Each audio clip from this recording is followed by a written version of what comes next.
Hi hello student, hello everyone, কেমন আছো প্রত্যেকে? আই থিঙ্ক প্রত্যেকে ভালো আছো। তো স্টুডেন্ট, আজকে ক্লাস আমরা শুরু করছি পদার্থের প্রকৃতি এবং পদার্থের প্রকৃতির মধ্যে আমরা যে জায়গাগুলো পাবো সেটা হচ্ছে পদার্থের ভৌত অবস্থা, রাসায়নিক অবস্থা, পদার্থের মধ্যে বিভিন্ন ধরনের হচ্ছে কেমিক্যাল রিয়াকশন আছে সেগুলো পাবো, এবং তার সাথে সাথে বেশ কিছু আমাদের কনসেপ্ট লাইক হচ্ছে আমাদের তোমার অ্যাসিড, ক্ষার এই ধরনের কনসেপ্ট আছে। তার সাথে সাথে আমাদের উভধর্মী অক্সাইড, তারপরে আম্লিক অক্সাইড, এরগুলো ক্ষারীয় অক্সাইড, এগুলো হচ্ছে আমরা পাবো। তো এইখানে হচ্ছে আমরা যা যা পাবো মোটামুটি সবই আমরা এই ক্লাসে শেষ করবো, কারণ তোমাদের পরীক্ষা চলে এসেছে। অলরেডি তোমাদের মধ্যে একজন বলেছে এটা করতে, যে কারণে আমি আর কি এই ভিডিওটা করছি। আর আমাদের এই ক্লাসটা হয়তো আমরা আরো আগে দিতে পারতাম, বিকজ অফ আমার গলার অবস্থা বুঝতে পারছো এখনো অনেকটাই খারাপ আছে, যে কারণে আমাদের একটু টাইম লাগছে এটা, ঠিক আছে। এবং হচ্ছে মাঝখানে আমাদের অনেকগুলো এক সপ্তাহ অনেকগুলো ক্লাসই অফ গেছে, ক্লাস 10 এর বিশেষ করে। তো সেই কারণে হচ্ছে যারা ক্লাস 10 তাদের কাছে আমি ভীষণভাবে হচ্ছে ক্ষমা প্রার্থী, কারণ হচ্ছে ওই ক্লাসগুলো হচ্ছে ওই সময় দেওয়াটা ইম্পর্টেন্ট ছিল। বাট বাকি যে ক্লাসগুলো আছে তোমরা হচ্ছে সেগুলো, বা পুরোনো যে ক্লাসগুলো আছে ক্লাস 10 এর উপর, সেগুলোকে একবার দেখে নিতে পারো। যদি ইনকেস কোনো সমস্যা হয় আমাকে হচ্ছে তোমরা কমেন্ট করতে পারো, বা আমাদের যে টেলিগ্রাম গ্রুপ আছে যেটাই তোমরা অলরেডি ডেসক্রিপশনে পেয়ে যাবে, সেখানে তোমরা হচ্ছে জয়েন করে সেখানে তোমরা তোমাদের যে এসএমএস সেগুলো হচ্ছে করতে পারো, ঠিক আছে। তো চলো লেট না করে হচ্ছে শুরু করা যাক। তো একদম প্রথমে আমরা চলে আসি পদার্থের প্রকৃতি। তো দেখো, পদার্থের প্রকৃতির মধ্যে কি আছে? ভৌত ও রাসায়নিক ধর্ম। তো এখানে হচ্ছে ভৌত রাসায়নিক ধর্ম বলতে কি, এটা একটু বুঝতে হবে। দেখো, ভৌত বলতে যে কোনো পদার্থকে তুমি বাইরে থেকে দেখে যে চিনতে পারছো, তাই হচ্ছে তোমাকে একটা পাত্রে চিনি দেওয়া হলো আর একটা পাত্রে নুন দেওয়া হলো। তো আমরা ওটাকে দেখেই চিনতে পারবো, কারণ চিনির যে আকার সেটা একটু বড় হয়, এবং নুন যেটা সেটা হচ্ছে চিনির থেকে একটু বেশি সাদা হয়। তার মানে কি, দুটোই সাদা, বাট এটা চিনির থেকে ওটা একটু বেশি সাদা, এবং হচ্ছে আমরা এটা দেখে বুঝতে পারবো।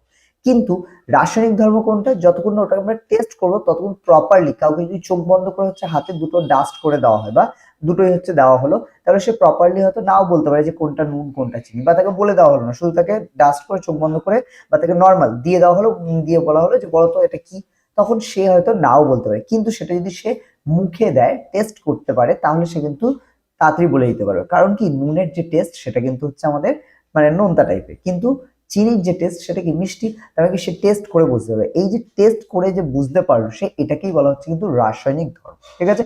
এই জায়গাগুলো আমাদের খেয়াল রাখতে হবে, আবার পাবো এটা আমরা। তবে এখানে বেসিক জায়গাটা হচ্ছে আগে মাথায় রাখতে হবে।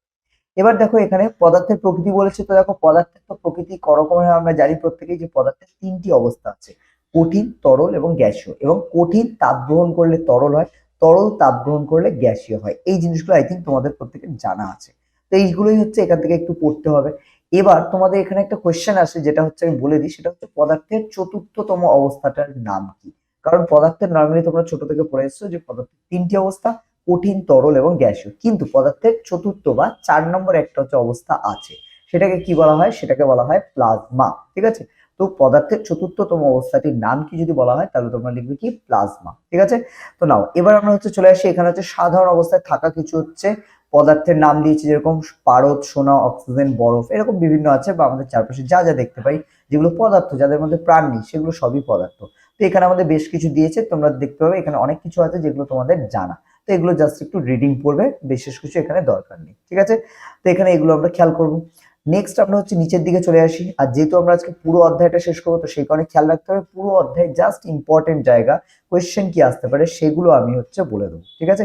তো নিচের দিকে হচ্ছে আমরা, হ্যাঁ, বেশ কিছু ঘটনা আছে, এই জিনিসগুলোকে আমি ডিসক্রাইব করে দিই, কারণ এখানে হচ্ছে লাইন বাই লাইন হচ্ছে তোমাদের পড়ার দরকার নেই। তোমরা যদি চাও তো বাড়িতে রিডিং পড়তে পারো, বাট আমি পুরো ব্যাপারটাকে বলে রাখি।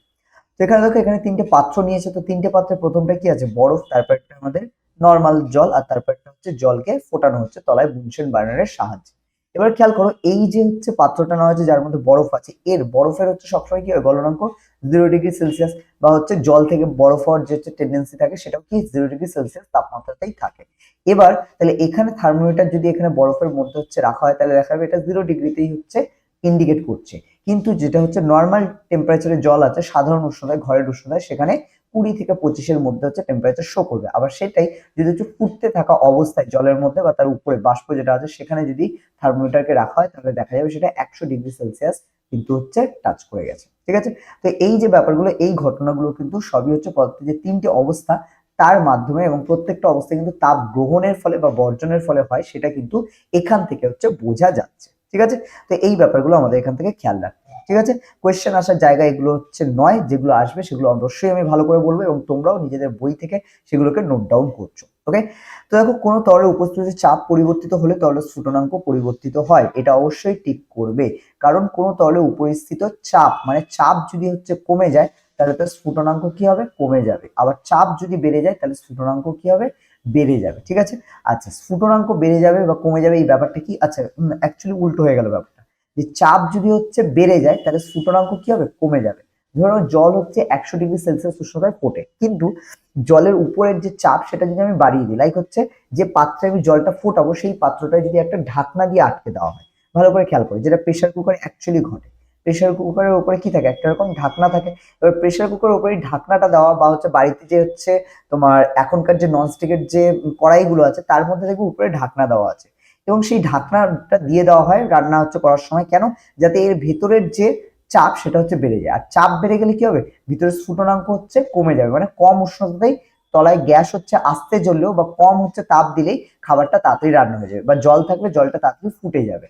তার মানে কি, যখন চাপ বেশি হচ্ছে তখন স্ফুটনাঙ্ক কমে যাচ্ছে, যেটা 100 ডিগ্রি সেলসিয়াস উষ্ণতায় ফোটা উচিত ছিল সেটা 100 ডিগ্রিতে আর ফুটছে না, সেটা তার থেকে কম উষ্ণতাতেই কিন্তু ফোটা আরম্ভ করছে। তো সেই কারণে এই যে ঘটনা, এটা মাথায় রাখতে হবে যে চাপ পরিবর্তিত হলে তরল স্ফুটনাঙ্ক পরিবর্তিত হয়, এবং এটা কিভাবে হয়, ব্যস্ত সম্পর্কে, চাপ কমলে স্ফুটনাঙ্ক বেড়ে যায় আর চাপ হচ্ছে বাড়ালে স্ফুটনাঙ্ক হচ্ছে কমে যায়। ওকে, নেক্সট চলে আসে আমরা, তারপরে বলেছে নির্দিষ্ট চাপে বিভিন্ন বিশুদ্ধ কঠিনের যেমন নির্দিষ্ট গলনাঙ্ক থাকে তেমনি বিশুদ্ধ তরলের নির্দিষ্ট স্ফুটনাঙ্কও থাকে। একদম, কঠিন মানে তার কি থাকতে হবে, গলনাঙ্ক, আর তরল মানে তার কি থাকতে হবে, স্ফুটনাঙ্ক, কারণ তাপ দিলে তরল হচ্ছে ফুটতে শুরু করবে একটা টাইম পরে, সেই কারণে যে উষ্ণতায় ফুটতে শুরু করবে তাকে আমরা স্ফুটনাঙ্ক বলি, আই থিঙ্ক আমরা জানি।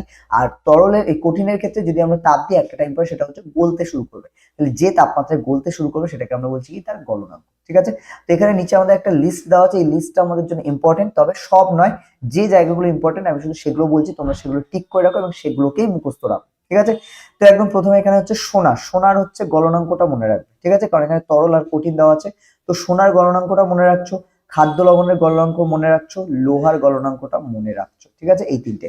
তো এখানে আমরা একবার দেখে নিই কি কি আছে। সোনার গলনাঙ্ক 1063 ডিগ্রি সেলসিয়াস, খাদ্য লবণ 801 ডিগ্রি সেলসিয়াস, বা এটা অনেক সময় 790 ধরা হয়, মোটামুটি এর আশেপাশে ভ্যালু হলে ঠিক দিয়ে দেবে। ঠিক আছে, এবার ঠিক কোয়েশ্চেন অ্যান্সারে তোমার সঠিক উত্তরটি নির্বাচন করার মধ্যে যদি আসে তাহলে সেক্ষেত্রে কিন্তু এর আশেপাশে যেটা থাকবে সেটা নেবে। ওকে, চারটে অপশনের মধ্যে। লোহার ক্ষেত্রে কত, 1530, তো 1530 বা 1500 অনেক ক্ষেত্রে আসে, বা 1520, যেটা 1530-এর কাছাকাছি হবে সেটাই বলবো আমরা লোহার গলনাঙ্ক। বোঝা গেল? তো এইগুলো, বাকিগুলো তোমরা চাইলে একটু দেখে রাখতে পারো, না দেখলে হচ্ছে চলে, তবে এই তিনটে হচ্ছে একদম একদম মানে ঠোঁটস্থ করে রাখো বা জল করে দিও, এরকম ব্যাপার। ঠিক আছে, এবার চলে আসি আমরা তরলের ক্ষেত্রে। দেখো তরলের ক্ষেত্রে কি আছে, জল, ক্লোরোফর্ম, বেনজিন, ইথাইল অ্যালকোহল, পারদ আর অ্যাসিটোন আছে। এর মধ্যে আমরা কি দেখবো, জল তো আমরা প্রত্যেকেই জানি, জল হচ্ছে ফুটতে শুরু করে 100 ডিগ্রি সেলসিয়াস। ঠিক আছে, এবার অনেকেই জানো বলে আবার একদম না দেখে ছেড়ে দিও না, কারণ এটাই আবার অনেকে আছে আমি দেখেছি পরীক্ষার সময় তারা কি করে, জলের মানে স্ফুটনাঙ্ক জানে 100 ডিগ্রি, কিন্তু তারা লিখে আসছে 0 ডিগ্রি সেলসিয়াস, যেটা জলের অ্যাকচুয়ালি কি কঠিনী ভবনের হচ্ছে মাত্রা। ঠিক আছে, বা তাপমাত্রা। তো এটা ক্লোরোফর্ম, ক্লোরোফর্মটা জানতে হবে, বেনজিনটা জানতে হবে, ইথাইল অ্যালকোহলটা জানতে হবে। ঠিক আছে, আর অ্যাসিটন, এখানে মোটামুটি সবকটাই ইম্পর্টেন্ট। তো ক্লোরোফর্মটা দেখছি 61, বেনজিন হচ্ছে 80, তার সাথে ইথাইল অ্যালকোহল 78, আর অ্যাসিটন হচ্ছে 56। তো এই চারটে হচ্ছে জানবে। পারদটাও দেখতে পারো, পারদটা সেক্ষেত্রে বাদ দেওয়ার দরকার নেই, 557, এই 357 আছে। তো এখানে এই প্রত্যেকটা নাম মানে স্ফুটনাঙ্ক এবং গলনাঙ্ক এই দুটোই কিন্তু আমাদের মনে রাখতে হবে। ঠিক আছে, তো এখান থেকে মোটামুটি আমাদের এই জিনিসগুলো হচ্ছে দেখছি। নেক্সট চলে আসো নিচের দিকে, লেখচিত্রের মাধ্যমে বা রেখাচিত্রের মাধ্যমে এই পুরো জিনিসটাকে দিয়েছে যে হচ্ছে তরলের যে অবস্থার পরিবর্তন সেটা কিভাবে হয়। তো কঠিন, এখানে তাপ গ্রহণ হবে শূন্যস্থানে, আর নিচে হবে তাপ বর্জন, কারণ কঠিন তাপ গ্রহণ করলে তরল হয়, আবার তরল একইভাবে তাপ বর্জন করলে সেটা কঠিন হয়, যেটা মানে জলের ক্ষেত্রে হয়। জল তাপ কমিয়ে দিলে বা হচ্ছে ফ্রিজের মধ্যে রাখলে কি হয়, তাপ কমে যায়, তখন কিন্তু জল হচ্ছে কঠিন হয়ে বরফে পরিণত হয়। তো এই অবস্থা তরলেও সেম, একইভাবে তাপ গ্রহণ করলে সেটা গ্যাসীয় হবে, আবার গ্যাসকে যদি থেকে তাপ নিয়ে নেওয়া হয় তখন সেটা তরল হবে। তো এই যে অবস্থাটা, এটাই হচ্ছে আমাদের খেয়াল রাখতে হবে, এটাতে কেউ কোয়েশ্চেন আমাদের দেবে না। এইবার যে পয়েন্টটাই আমরা আসছে সেটা হচ্ছে আমাদের ঊর্ধ্বপাতন। ঠিক আছে, এখানে একটা হচ্ছে ছবি তোমরা দেখতে পাচ্ছ, যে একটা হচ্ছে বিকার আছে, বিকার তার উপরে একটা ফানেলকে উল্টে রাখা হয়েছে এবং নিচে হচ্ছে বুনসেন বার্নার আছে।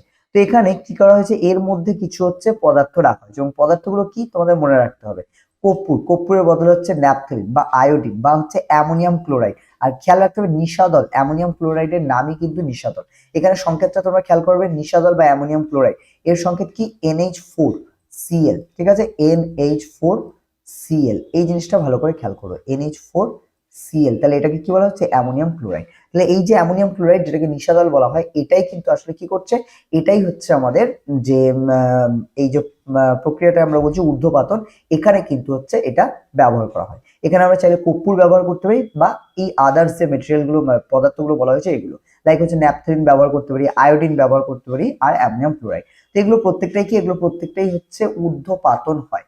ঊর্ধ্বপাতন ব্যাপারটা কি, ব্যাপারটা হচ্ছে এখানে যে নিচে এই যে হচ্ছে পাত্রটা নেওয়া হয়েছে, পাত্রের মধ্যে এটা গুঁড়ো অবস্থায় রাখা হয়েছে এবং রেখে নিচ থেকে তাপ দেওয়া হচ্ছে। তাপ দিলে এই যে পদার্থটা, এটা কিন্তু আমরা নর্মালি কি জানি যে তাপ দিলে কঠিন গলে হচ্ছে তরল হয়, কিন্তু এখানে যে কঠিন গুলোকে গুঁড়ো করে রাখা হয়েছে তারা কিন্তু তরল হবে না, তারা সরাসরি বাষ্পে পরিণত হবে এবং বাষ্পে পরিণত এখান থেকে বেরিয়ে যাবে। আর যেহেতু এখানে আমাদের একটা তুলো দিয়ে এটাকে আটকে দেওয়া হয়েছে, তার মানে এটা সব এই যে নলটা আছে এই নলের মধ্যে জমা হবে বাষ্প আকারে, ঠিক আছে, কারণ বাষ্প আকারে এটা উঠছিল, তারপরে এখানে সে কি হবে, কঠিন আকারে এর গায়ে হচ্ছে ডট ডট আকারে হচ্ছে পুরো পাত্রের মধ্যে জমা হবে। এই যে পদ্ধতি, যে কঠিন থেকে সরাসরি বাষ্প হয়ে গেল তরল না হয়ে, এই যে পদ্ধতি এটাকেই বলা হয় ঊর্ধ্বপাতন পদ্ধতি।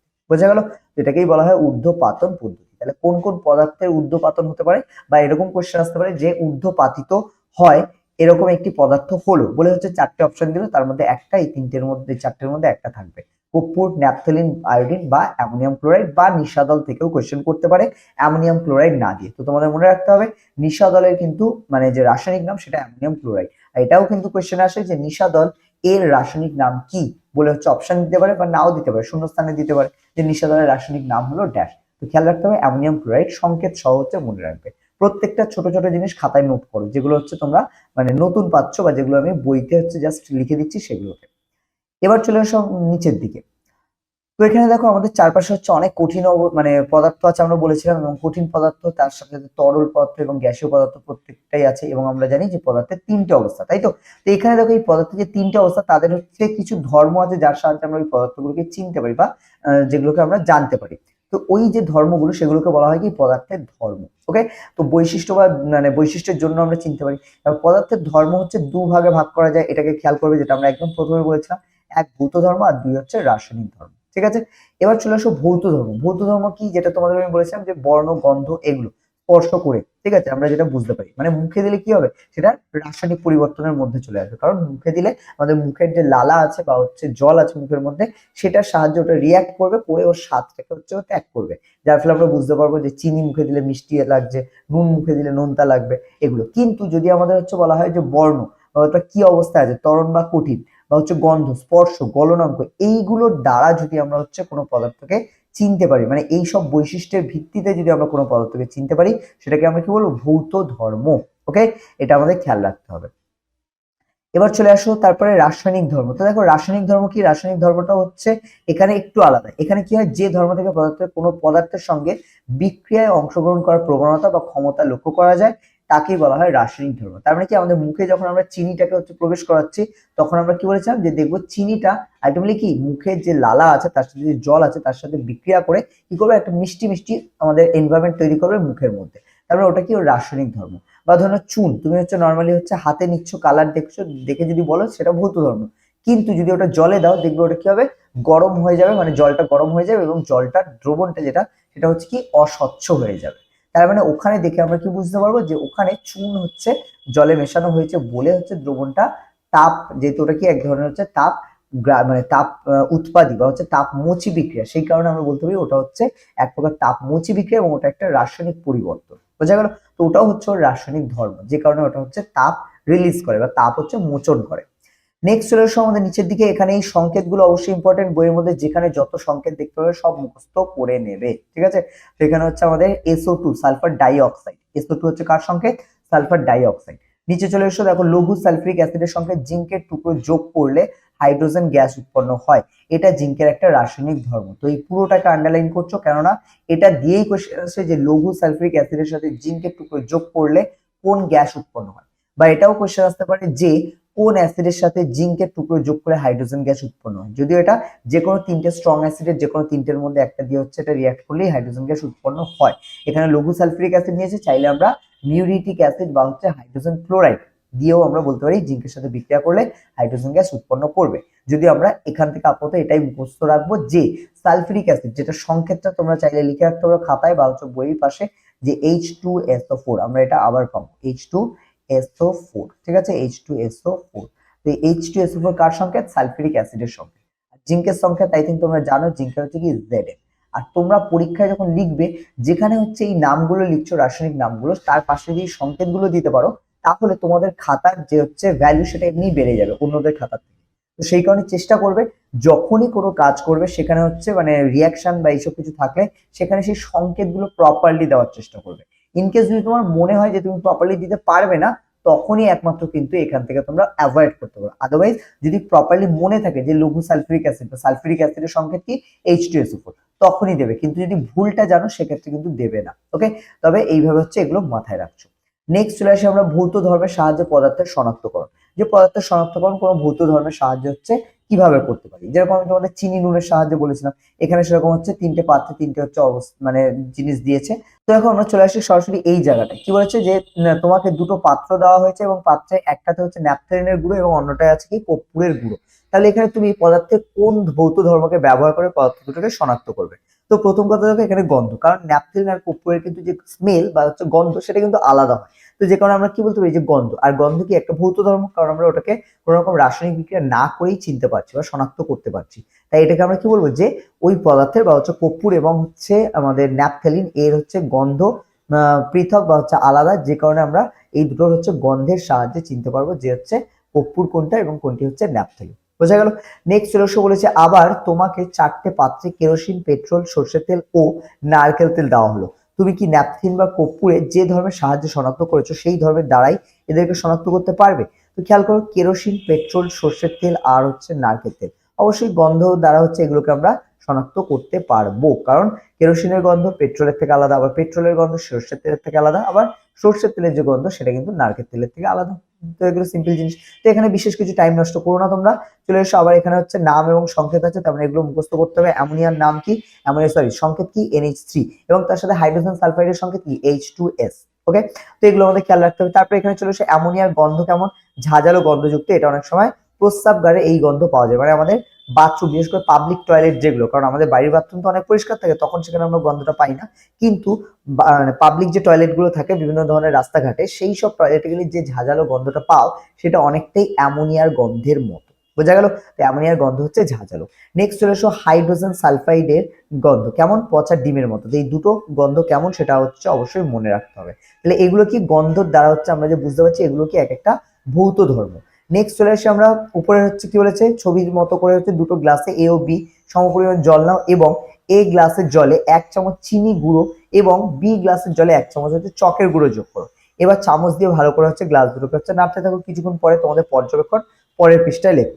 তো এখানে খেয়াল করে আমরা হচ্ছে একটা জিনিস বলে দিই, যেটাই তুমি চিনি দিয়েছো সেই জলটা দেখবে ট্রান্সপারেন্ট থাকবে, কিন্তু যেটা তুমি চকের গুঁড়ো দিয়েছো সেটা ট্রান্সপারেন্ট থাকবে না। ঠিক যেটা আমরা একটু আগেই মানে আমরা সেই কি বলে একদম প্রথমে যেটা বলেছিলাম চুন দিয়ে, ঠিক আছে, যে চুন যে জলটা দেওয়া হবে সেটা কি একটু ঘোলাটে হয়ে যাবে, চিনি যে জলে দেওয়া হবে সেটা দেখা যাবে ট্রান্সপারেন্ট বা পুরো পরিষ্কার সাদাই আছে। ঠিক আছে, সাদা তো বললে ভুল হবে, ট্রান্সপারেন্ট। ওকে, তো এক্ষেত্রে হচ্ছে মানে যেটাই চকের গুঁড়ো দেওয়া হবে সেটা কিছুটা হলেও হচ্ছে হেজি হয়ে যাবে, ঘোলাটে হয়ে যাবে, কিন্তু যেটা তোমার চিনি দেওয়া হবে সেটা কেমন হবে, সেটা হচ্ছে আমাদের নর্মাল থাকবে। ঠিক আছে, এগুলো মাথায় রাখতে হবে। নেক্সট চলে আসি আমরা, তারপরে হচ্ছে নিচের দিকে বলেছে হচ্ছে পরীক্ষা থেকে হচ্ছে চিনি এবং ন্যাপথলিনের গুঁড়ো, নুন ও কর্পূরের গুঁড়ো, তুতের গুঁড়ো, সালফারের গুঁড়ো নিয়ে হচ্ছে করে দেখো। তো এটা হচ্ছে আমরা করতে পারি, বাট এখান থেকে আমাদের ইম্পর্টেন্ট নয়, তাই আমরা এটাকে অ্যাভয়েড করে চলে যাব। ঠিক আছে, মেইন পয়েন্টগুলো খেয়াল করো। এখানে দেখো এটা আমরা হচ্ছে প্রত্যেকেই জানি চুম্বক পদার্থ আর হচ্ছে চুম্বক পদার্থ যদি হচ্ছে দেখা হয়, তাহলে হচ্ছে একটা লোহার টুকরো তার সাথে যদি একটা চুম্বক দিয়ে হচ্ছে পরীক্ষা করা হয়, তাহলে কি হবে, দুটো প্রান্তই হচ্ছে চুম্বকের দ্বারা হচ্ছে আকৃষ্ট হবে। কিন্তু যদি এক্ষেত্রে কি হয়, দুটো চুম্বক নেওয়া হয়, মানে চুম্বক পদার্থ না নিয়ে লোহা বা নিকেল যেগুলোকে চুম্বক পদার্থ সেটা না নিয়ে কি করলাম, আমি এই দুটো হচ্ছে চুম্বককে হাতে হাতে কাছে আনলাম। সেক্ষেত্রে কি দেখবো, এদের যদি সমমেরু, মানে হচ্ছে চুম্বকের আমরা পড়েছিলাম যে দুটো মেরু হয় উত্তর আর দক্ষিণ, তো যদি সমমেরু হয় মানে উত্তর মেরু যদি কাছে আসে, তাহলে তারা একে অপরকে কি করবে, বিকর্ষণ করবে। ঠিক আছে, একইভাবে যদি এখানে উত্তরের সাথে দক্ষিণ আসে, তাহলে কিন্তু তারা একে অপরকে আকর্ষণ করবে। ঠিক যেরকম আমরা হচ্ছে কি হয়, নেগেটিভ সেক্স যারা হচ্ছে মানে হচ্ছে পুরুষ স্ত্রী দ্বারা আকৃষ্ট হয়, স্ত্রী পুরুষ দ্বারা আকৃষ্ট হয়, সেম ভাবে হচ্ছে কিন্তু এখানেও হচ্ছে এই সেম সূত্র অ্যাপ্লাই হয়, যে বিপরীত যে মেরু তারাই একে অপরকে আকৃষ্ট করে। বোঝা গেল, সব জায়গায় পৃথিবীর এই সূত্রই কিন্তু প্রযোজ্য হয়, কিছু ক্ষেত্রে এক্সেপশন থাকে। ওকে। আচ্ছা, এবার চলে এসো হচ্ছে আমাদের এদিকে, এখানে আমাদের কি দেওয়া আছে, আবার সেম পাত্র নেওয়া আছে 4টে এবিসিডি, এবং তার মধ্যে কি কি দেওয়া আছে, এক্ষেত্রে বলে দেওয়া হচ্ছে দুটো পাত্রে হচ্ছে এবিসিডি। আচ্ছা, এবি পাত্রে হচ্ছে কঠিন পদার্থ আছে, আর সিডি পাত্রে হচ্ছে তরল পদার্থ আছে। এবি পাত্রে পদার্থের গলনাঙ্ক 669 আর হচ্ছে 1063। তাহলে এবি পাত্রে পদার্থ দুটোর নাম কি? এটা তোমরা হচ্ছে উপরে যে চারটা আমি হচ্ছে করেছিলাম বলেছিলাম, সেখান থেকে দেখে আমাকে হচ্ছে কমেন্ট করে বলো এটা কি কি হবে। 669 একটা আছে, আর এটা হচ্ছে 1063 আছে। আই থিঙ্ক তোমরা অনেকে হচ্ছে বুঝতে পেরে গেছো এই দুটো কি হতে পারে। সেটা আমাকে কমেন্ট করে হচ্ছে জানাও। আদারওয়াইজ উপরে যে চারটা আমি বললাম সেটা থেকে হচ্ছে একবার। ওকে, নেক্সট চলে এসো। তারপরে সিডি। সিডি যেহেতু দুটো তরল বলেছে, একটা আছে 78.3, মানে আমরা 78 বলেছিলাম বলার সময়, আর এখানে হচ্ছে 56 ডিগ্রি সেলসিয়াস। তাহলে এখানে সি আর ডি পদার্থ দুটোর নাম কি, এটা হচ্ছে করতে হবে। তো উপরে লিস্ট থেকে দেখে তোমরা এখানে বসাতে পারো, যেটা আমরা তরলের স্ফুটনাঙ্ক আর কঠিনের গলনাঙ্কর মধ্যে হচ্ছে যে তাপমাত্রাগুলো দেওয়া ছিল সেখান থেকে। এই দুটো নামও হচ্ছে আমরা, মানে আমাকে তোমরা কমেন্ট করে হচ্ছে জানাবে। বোঝা গেল? নেক্সট চলে আসি আমরা হচ্ছে রাসায়নিক ধর্মের সাহায্যে পদার্থের শনাক্তকরণ। তো রাসায়নিক ধর্মের সাহায্যে পদার্থ শনাক্তকরণ কিভাবে করা যেতে পারে? রাসায়নিক ধর্ম বলেছি, এতক্ষণ আমরা কি দেখছিলাম, সব ভৌত ধর্ম। এবার দেখছি না রাসায়নিক ধর্ম। তো এখানে ফার্স্টেই এই পয়েন্টটা আমাদের মাথায় রাখতে হবে যে নাইট্রিক অক্সাইড বর্ণহীন গ্যাস, আর নাইট্রিক অক্সাইডের সংকেত কি? NO। তো তোমরা অবশ্যই এখানে হচ্ছে সংকেতটা দিয়ে হচ্ছে লিখে দেবে যে NO। আর এখানে নাইট্রোজেন ডাইঅক্সাইডের সংকেত কি? NO2। তাহলে এখানে এতক্ষণ পর্যন্ত যা যা সংকেত পেয়েছো আশা করি তোমরা নোট ডাউন করেছো। না করে থাকলে অবশ্যই করো, কারণ এই সংকেতগুলোই তোমাকে বাঁচাবে সব জায়গায়। না হলে একটা টাইম পরে কিন্তু তোমার কাছে কেমিস্ট্রি বোরিং লাগবে, বিরক্তিকর লাগবে। ওই জন্য এখন থেকে, এখনো ছোট ক্লাস আছো তো এই কারণে 9-10 এর প্রেশার অনেক হবে, কিন্তু তার আগে এখন যেটা করবে সেটা হচ্ছে এই ছোট ছোট জিনিসগুলো খাতাতে এক জায়গায় নোট ডাউন করতে হবে। বা সব থেকে ভালো হয় যদি যৌগ এবং তাদের সংকেত লিখে কোনো একটা পার্টিকুলার জায়গাতে এগুলো যত পাচ্ছ পুরো ক্লাস 8 এর মধ্যে সেগুলো এক জায়গায় লিখে রাখো, খুব ভালো হবে তোমাদের জন্য। ঠিক আছে? তো এটা খেয়াল রেখো। তাহলে এখানে খেয়াল করো, নাইট্রিক অক্সাইড কি হয়? বর্ণহীন হয়, এবং সেখানে নাইট্রোজেন ডাই অক্সাইড কেমন হয়? বাদামি বর্ণের হয়। ঠিক আছে? বর্ণটা খেয়াল রাখতে হবে। তাহলে একটি গ্যাস জারে নাইট্রিক অক্সাইড গ্যাস আছে, গ্যাসের মুখ খুললে দেখা যাবে বাদামি বর্ণের গ্যাস নির্গত হচ্ছে। ব্যাপারটা কি? তো এখানে কি আছে, গ্যাস জারের মধ্যে কি বলেছে? নাইট্রিক অক্সাইড মানে NO আছে। এবার NO যখনই হচ্ছে গ্যাস জারের মুখটা খুলে দেওয়া হচ্ছে, বাইরে কি আছে? অক্সিজেন আছে। ঠিক আছে? তাহলে বাইরে যে অক্সিজেন আছে সেই অক্সিজেনের সাথে এই যে NO, এটা বিক্রিয়া করে কি উৎপন্ন করে? NO2। আর NO2 মানে কি? Nitrogen die oxide. তার বর্ণ কি? বাদামি। পাত্রের ভেতরে দেখবে তুমি হচ্ছে কিচ্ছু নেই, কারণ এটা বর্ণহীন। তো পাত্রের মধ্যে মনে হবে কিচ্ছু নেই, কিন্তু পাত্রের ঢাকনা খুললেই বাইরে কি বেরোবে? বাদামি রঙের গ্যাস বেরোতে থাকবে, কিন্তু পাত্রের মধ্যে কোনো রকম বাদামি ভাব হচ্ছে। এইরকম করে কিন্তু ম্যাজিকও দেখানো হয়। বোঝা গেল? তো এরকম অনেক ম্যাজিক আছে, তো সেই কারণে ম্যাজিক আসলে কিছু না, পুরোটাই তার পিছনে যে কাজ করে সেটা হচ্ছে সায়েন্স কাজ করে। বোঝা গেল? তো এটা আমাদের খেয়াল রাখতে হবে। নেক্সট চলে আসো নিচের দিকে, বলেছে তাহলে তোমরা দেখলে বাতাসের সংস্পর্শে এসে কোনো কোনো পদার্থের নানা ধরনের পরিবর্তন এর সাহায্যে একটা পদার্থকে অন্য পদার্থ থেকে শনাক্ত করা যেতে পারে। তো এই ক্ষেত্রে হচ্ছে আমরা হচ্ছে দেখলাম উপরে পরীক্ষাটায় নিচে কি দিয়েছে, চিনির গুঁড়ো তার সাথে পোড়া চুনের গুঁড়ো, যেটা অলরেডি আমরা আগে বলেছি, আর এখানে আমরা টাইম নষ্ট করছি না। ঠিক আছে? আর এটা না দেখলেও চলবে, তবে এই জায়গাটা খুব ভালো করে মনে রাখবে, কার সংকেত কি এবং তার সাথে কার বর্ণ কি। ঠিক আছে? নিচে চলে আসি আমরা। নিচে কি বলেছে, এখানে হচ্ছে একটি মানে একটা হচ্ছে স্টিলের চামচ নেওয়া হয়েছে। ঠিক আছে? বলেছে প্লাস্টিক বা কাঠের হাতল লাগানো হচ্ছে দুটো স্টিলের, আচ্ছা সরি, দুটো চামচ নিয়েছে এবং দুটোতেই হচ্ছে হাতল লাগানো আছে। এবং এক্ষেত্রে একটা কি করা হচ্ছে, চিনির গুঁড়োকে গরম করা হচ্ছে, আর একটাতে হচ্ছে নুনের গুঁড়োকে গরম করা হচ্ছে। কি দেখবে এক্ষেত্রে, চিনির গুঁড়ো যেটা সেটা প্রথমে বাদামি এবং তারপরে কালো হয়ে যাবে, কারণ কি চিনির মধ্যে যে জল থাকে সেটা বেরিয়ে যাবে, এবং চিনির মধ্যে যে হচ্ছে কার্বন পড়ে থাকে সেটার জন্যই কিন্তু ওটা পুরো কালো হয়ে যাবে। কিন্তু নুনের মধ্যে কার্বন নেই, যে কারণে নুনকে তুমি গরম করলে দেখবে ওর কোনো পরিবর্তন হবে না। তবে যদি এটাকে হচ্ছে অনেক বেশি টেম্পারেচার দেওয়া হয়, কারণ এটা সাধারণত মোমবাতি দিয়ে অত তাপমাত্রা দেওয়া যেতে পারে না, কিন্তু এটা হচ্ছে এমন কিছু মানে চুল্লি বা যেগুলো আছে যেগুলো তো প্রচুর তাপ থাকে, তার মধ্যে যদি দেওয়া হয় তাহলে দেখা যাবে নুনও কিন্তু গলে জল হয়ে যাবে। ওকে, আই থিঙ্ক বুঝতে পেরেছো এটা। তারপরে আমরা কি বুঝলাম, চিনির গুঁড়ো হচ্ছে কালো হয়ে যায় এবং শেষে এটা পড়ে থাকে সেটা হচ্ছে কার্বন, এবং এর মধ্যে থেকে জল বেরিয়ে যায়, কিন্তু নুনের মধ্যে NaCl থাকে, কারণ নুনের খাদ্য লবণের সংকেত আই থিঙ্ক তোমাদের মনে আছে যে NaCl, যেটা রাসায়নিক নাম কি? Sodium chloride. ঠিক আছে? এই NaCl, তাহলে এই NaCl কিন্তু আমাদের কি এক্ষেত্রে, এক্ষেত্রে যেহেতু এটা একটা যৌগ এবং এই যৌগটার মধ্যে কোনো রকম কার্বন নেই, তাই এটা সহজে ভাঙে না। আর এটা তাছাড়া আয়নীয় যৌগ, আয়নীয় যৌগের মধ্যে এটা একটা নীতি যে আয়নীয় যৌগ কখনোই কিন্তু সহজে ভাঙে না, এরা ভাঙার জন্য অনেক টাইম নেয়, অনেক বেশি তাপ নেয়, তবে হচ্ছে ভাঙে। তো নাও এবার আমরা চলে আসতে পারি নেক্সট আমাদের কি আছে এখানে, এই জায়গাটা, এটা দিয়ে কোশ্চেন আসে তোমাদের, যে কারণে এই জায়গাটা হচ্ছে আমি তোমাদের বলছি যে ম্যাগনেসিয়ামটা যদি হচ্ছে বায়ুতে দহন করা হয়, পোড়ানো হয়, তাহলে কি হবে? তাহলে এটা হচ্ছে তীব্র আলোর সৃষ্টি করবে এবং সাদা রঙের ম্যাগনেসিয়াম অক্সাইড উৎপন্ন করবে। খেয়াল করতে হবে রংটা কি, কারণ এখানে রংটা হচ্ছে ইম্পর্টেন্ট, এবং তার সাথে সাথে এখানে কি ধরনের মানে কি উৎপন্ন করছে, ম্যাগনেসিয়াম অক্সাইড গ্যাস উৎপন্ন করছে। বোঝা গেল, কথাটা মাথায় রেখো। নেক্সট আমরা চলে আসি, তারপরে এখানে আমাদের কি কি দেওয়া আছে, সেম ভাবে এবিসি তিনটে হচ্ছে টেস্ট টিউব নেওয়া হয়েছে। এখানে কি কি দিয়েছে, একটা জিঙ্কের গুঁড়ো নিয়েছে, একটা লোহার গুঁড়ো, একটা ফেরাস সালফাইডের টুকরো নেওয়া হয়েছে। ঠিক আছে, তিনটে টেস্ট টিউবে নেওয়া হয়েছে। এবার দেখো এই তিনটে পরীক্ষা হচ্ছে নিচে আমাদের দেওয়া আছে, ভালো করে খেয়াল করো। প্রথমে জিঙ্কের গুঁড়ো নেওয়া হয়েছে, নিয়ে কার সাথে বিক্রিয়া করা হচ্ছে, H2SO4 মানে সালফিউরিক অ্যাসিড। এই তিনটে সমীকরণ খুব ভালো করে মাথায় রাখো, কোন গ্যাস উৎপন্ন হয় এবং সেটা কিভাবে, তার বর্ণ কি, সেটা মানে জ্বলছে কি জ্বলছে না, এইগুলো মনে রাখতে হবে। তো এখানে খেয়াল করো, প্রথমে কি আছে, টেস্ট টিউবে জিঙ্কের গুঁড়োর সাথে H2SO4 মানে সালফিউরিক অ্যাসিড কে মেশানো হচ্ছে, আমরা প্রথমে বলেছিলাম একবার।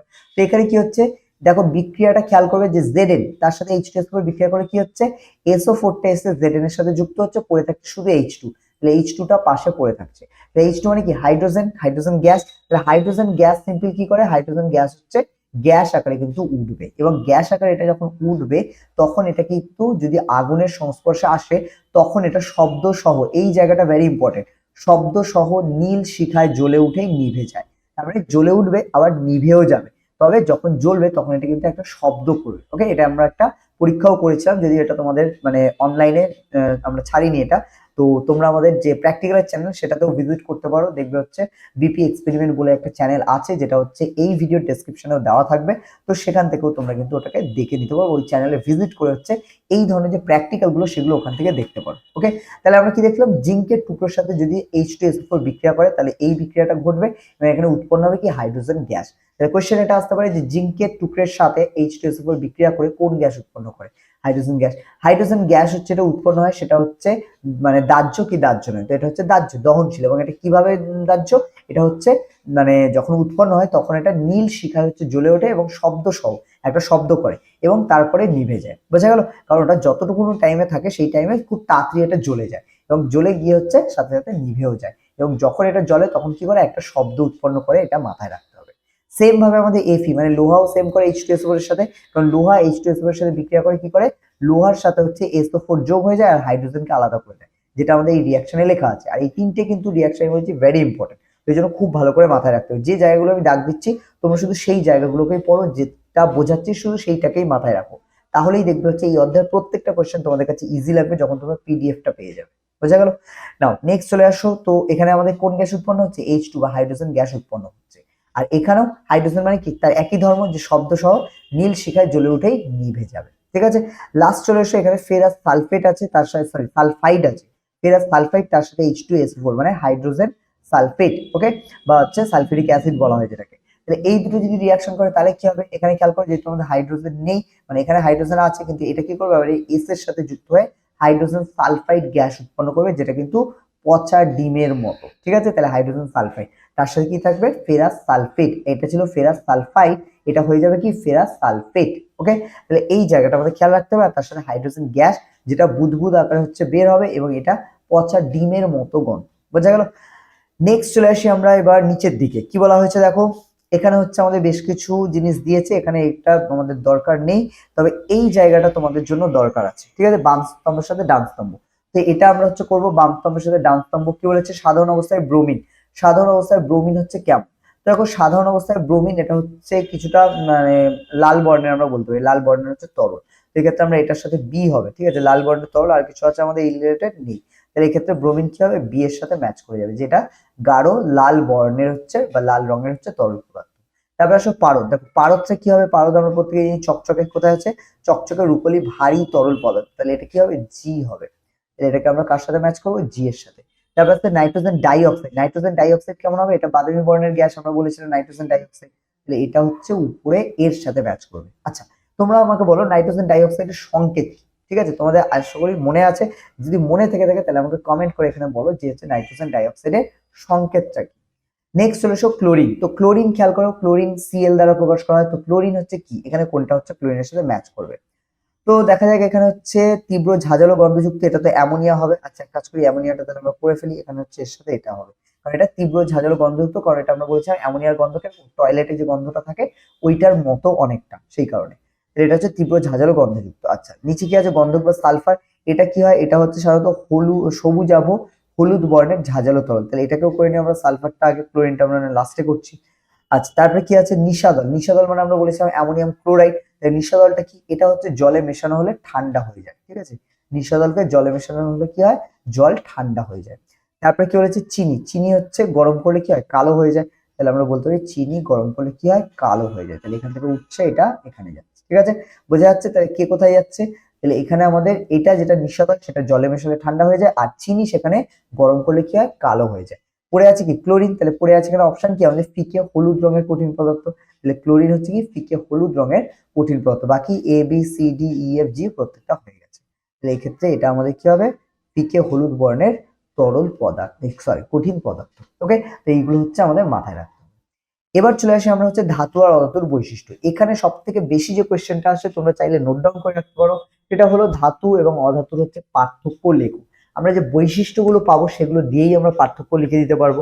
যে হচ্ছে ধাতু, তার হচ্ছে যে শব্দ সেটা হচ্ছে মানে আলাদা অধাতুর থেকে। ধাতু হচ্ছে পড়ে গেলে ঢং করে একটা আওয়াজ করে, যেগুলো ক্লাস 6 কি 7 তোমরা হচ্ছে পড়েছো। তার সাথে সাথে হচ্ছে এটা অধাতু, অধাতু হচ্ছে তড়িতের কুপরিবাহী, যদিও ব্যতিক্রম আছে, তাপ ও তড়িতের কুপরিবাহী অধাতু। আর ধাতু হচ্ছে আমাদের তাপ ও তড়িতের হচ্ছে সুপরিবাহী, ঠিক আছে। তো এই জিনিসগুলো আমাদের মাথায় রাখতে হবে। তো এখানে চলে আসি আমরা তারপরে কি আছে দেখো, ধাতু এবং হচ্ছে অধাতুদের উজ্জ্বলতা ধর্মের পরীক্ষা। এটা আমরা হচ্ছে তো আসবো, উজ্জ্বলতা ধর্মের পরীক্ষা আমরা হচ্ছে কম বেশি জানি যে ধাতু হচ্ছে একটু উজ্জ্বল হয়, অধাতু হচ্ছে উজ্জ্বল হয় না, ঠিক আছে।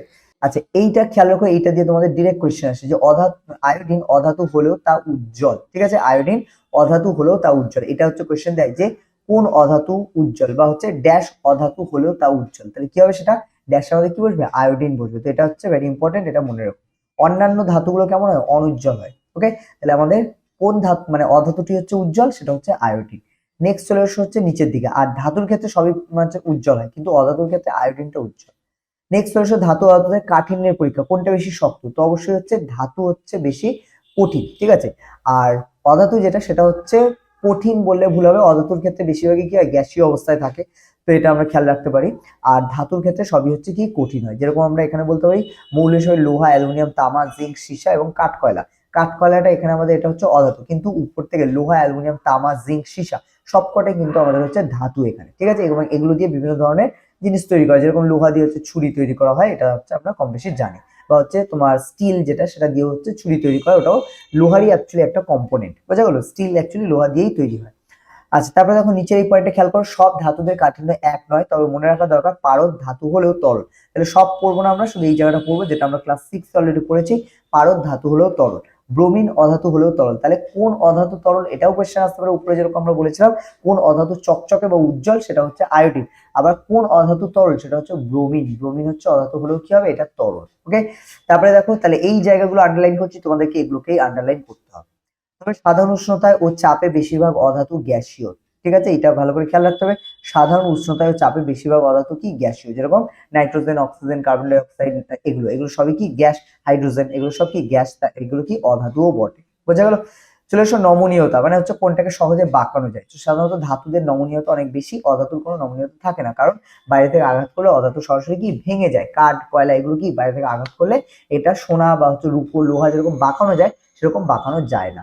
তাই আমরা বলতে পারি হচ্ছে নমনীয়তা কাদের ক্ষেত্রে বেশি, ধাতুদের ক্ষেত্রে বেশি।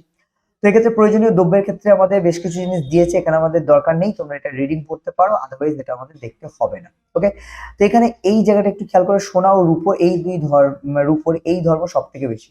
এখানে কোন ধর্মের কথা বলা হচ্ছে, প্রসারণশীলতা, সরি নমনীয়তা, মানে হচ্ছে যতই পেটাও না কেন এটা সহজে ভাঙে না। কারণ লোহা কি হয়, অনেক বেশি পাতলা হয়ে গেলে তখন সেটা ভেঙে যায়, তখন তুমি সেটাকে আর বেঁকাতে পারবে না। কিন্তু সোনা দিয়ে দেখবে হচ্ছে অনেক সূক্ষ্ম সূক্ষ্ম গয়না তৈরি হয়। কেন তৈরি হয়, কারণ সোনাকে তুমি হচ্ছে যতই পেটাও না কেন ওটা লম্বা হতে থাকবে, কখনো ভাঙবে না, বুঝা গেল।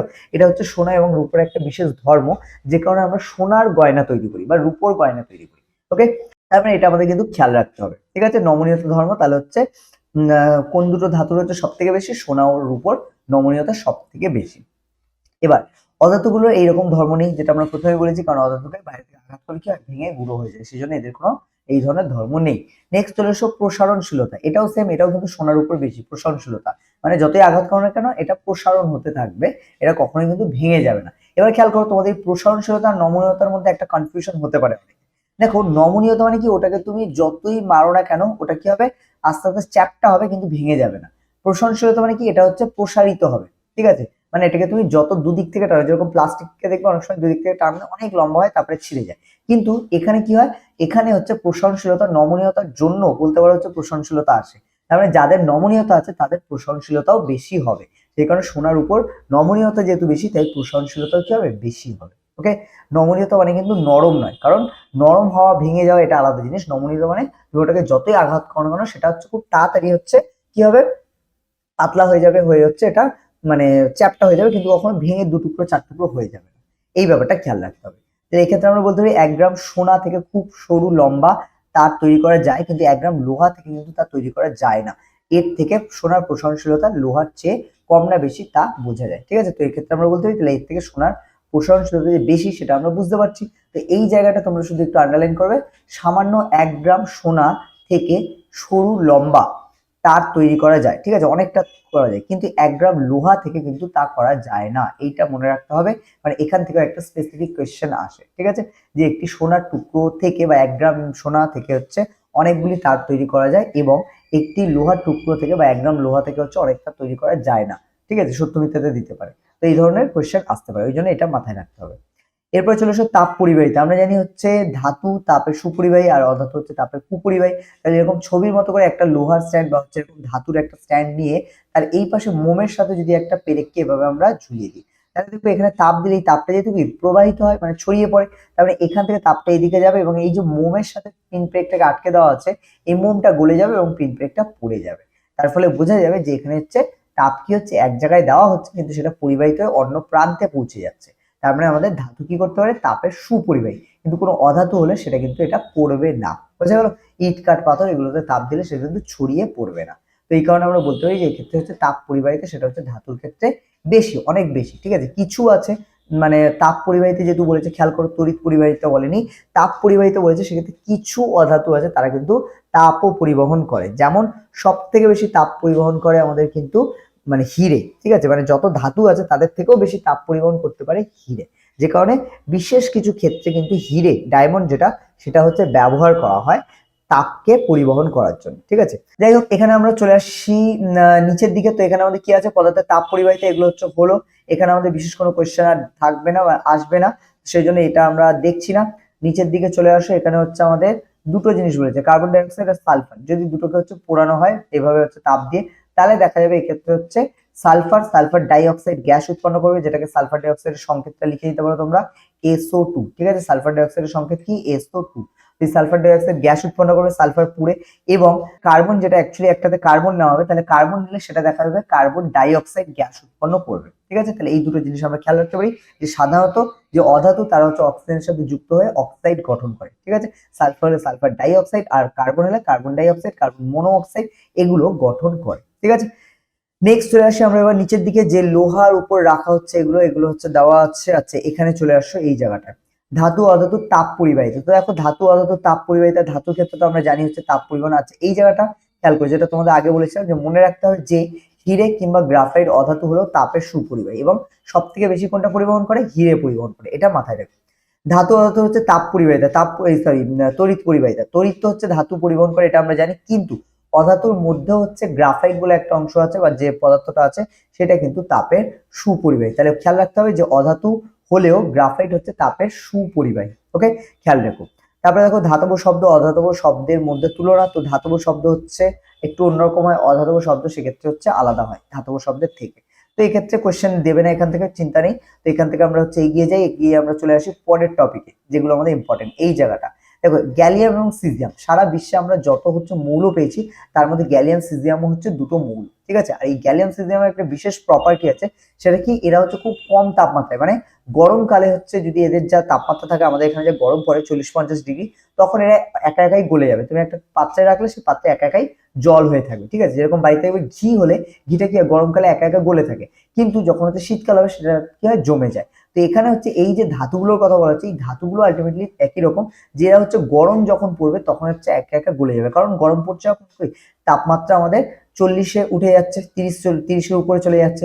তাহলে এর দেখো হচ্ছে গলনাঙ্ক কত, 29.78। তার মানে যখন 29.78 ক্রস করবে তখন এটা কি হয়ে যাবে, তরল হয়ে যাবে বলে। এটাও সেম 28.4, কার সিজিয়াম হচ্ছে 28.4 আর গ্যালিয়াম হচ্ছে 29.78। তাহলে এত কম গলনাঙ্ক হওয়ার জন্য তুমি যদি হাতেও রেখে হচ্ছে মুঠো করে দাও তাহলেও এটা দেখবে গলে যাবে, বোঝা গেল এটা। কিন্তু শীতকালে দেখলে, শীতকালে সেক্ষেত্রে এটা হচ্ছে আবার জমে কঠিন হয়ে যায়, কারণ শীতকালে আমাদের তাপমাত্রা কত হয়ে যায়, 15-16 হয়ে যায়। তো সেই কারণে 14-15-16 এরকম যদি তাপমাত্রা হয়ে যায় তখন কিন্তু সেটা হচ্ছে আবার কঠিন হয়ে যাবে। তো এই জিনিসটা হচ্ছে আমাদের গ্যালিয়াম, সিজিয়াম এগুলোর সাথে দেখা যায়। কোয়েশ্চেন কি আসতে পারে, কোয়েশ্চেন হচ্ছে গ্যালিয়ামের তাপমাত্রা বা গলনাঙ্ক কত, বা হচ্ছে এরকম দিতে পারে যে হচ্ছে 29.78 গলনাঙ্ক বিশিষ্ট মৌলটি হলো বলে হচ্ছে ড্যাশ। সেক্ষেত্রে 29.78 বা হচ্ছে 28.4 যে হচ্ছে গলনাঙ্ক বিশিষ্ট যে মৌলটি সেটির নাম কি, একটা হচ্ছে গ্যালিয়াম, একটা হচ্ছে সিজিয়াম। ঠিক আছে, ভালো করে এই জায়গাটা মনে রাখতে হবে। এরপর এখানে খেয়াল করো, হিরে তাপের সুপরিবাহী কিন্তু তড়িতের কুপরিবাহী, যেটা অলরেডি আমরা আগে পরিচিত, এটাকে হচ্ছে পড়ছো। হিরে তাপের সুপরিবাহী কিন্তু তড়িতের কুপরিবাহী।